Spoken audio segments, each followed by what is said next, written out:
Hello CMA foundation students, अगर आप जून 2024 में सीएमए फाउंडेशन का एग्जाम देने जा रहे हैं तो इस वीडियो को बिल्कुल भी मिस मत कीजिएगा।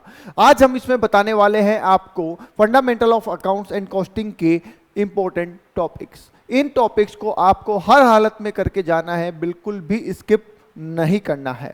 देखिए, वैसे तो सारी बुक ही इंपॉर्टेंट होती है और आपको पूरा सिलेबस ही पढ़ना चाहिए, पर फिर भी एग्जाम टाइम में हम कुछ सिलेक्टेड टॉपिक्स ऐसे ले सकते हैं जिनको तो हमें पढ़ना ही पढ़ना है।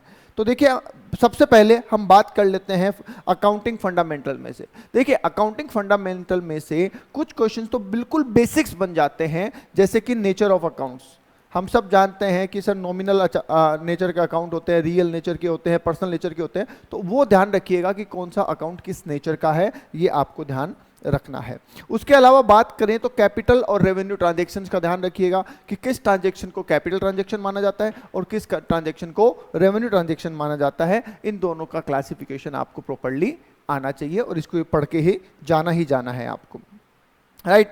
उसके बाद बात करें सर, तो सर जब हम बुक कीपिंग करते हैं, बुक्स ऑफ अकाउंट्स मेंटेन करते हैं, तो उसमें हम बहुत सारी चीज़ें करते हैं। तो जिसमें से एक तो रेक्टिफिकेशन एरर सबसे इंपॉर्टेंट होती है, क्योंकि रेक्टिफिकेशन एरर में आपको कोई भी एडजस्टमेंट एंट्री पूछ लेगा कि ये रेक्टिफिकेशन ये एरर किस टाइप की है। जैसे पहला तो हो जाता है टाइप ऑफ एरर, कि ओमिशन एरर है, कमीशन एरर है, किस तरीके की एरर है, ठीक है। तो एरर का टाइप हो जाता है। उसके बाद उसका रेक्टिफिकेशन कैसे होगा, तो इस तरीके से इसमें क्वेश्चन पूछा जा सकता है, तो इसको बिल्कुल भी स्किप ना कीजिएगा। उसके बाद लेजर में कौन सा लेजर क्रिएट होना है, कौन सा लेजर किस नेचर का है, वगैरह वगैरह, ये चीज़ें आपको यहाँ पे ध्यान देना है।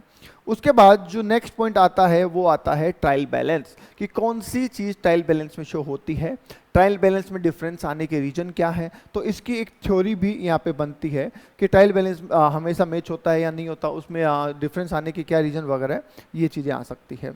नेक्स्ट, ये रेक्टिफिकेशन ऑफ एरर मैं आपको वहीं पे बता चुका हूँ, ठीक है, तो ये आपको ध्यान देना है। उसके बाद आ जाइए डेप्रिसिएशन। डेप्रिसिएशन बहुत इंपॉर्टेंट होता है, क्योंकि डेप्रिसिएशन हमारे हर जगह काम आता है, तो डेप्रिसिएशन से रिलेटेड क्वेश्चन आने के चांसेस ज़्यादा होते हैं, जिसमें आपको कुछ ट्रांजैक्शन दे देंगे और डेप्रिसिएशन कैलकुलेट करने को बोलेगा, तो इस पर आपको विशेष ध्यान रखना है।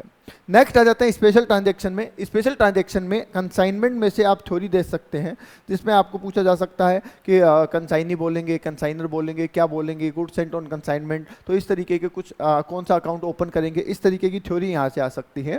प्रैक्टिकल क्वेश्चन जो मुझे लगते हैं वो यहाँ से theory plus practical, joint venture से दोनों चीज़ें आ सकती है, ठीक है।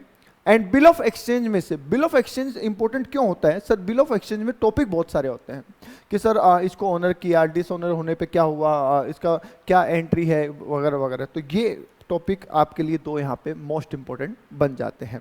बात करते हैं प्रिपरेशन ऑफ फाइनल अकाउंट्स की। तो देखिए, प्रिपरेशन ऑफ फाइनल अकाउंट वैसे तो पूरा ही इंपॉर्टेंट होता है, सारा ही है, पर इसमें जो है ज़्यादा वेटेज जो लगता है हमें, वो नॉन प्रॉफिट ऑर्गेनाइजेशन का लगता है।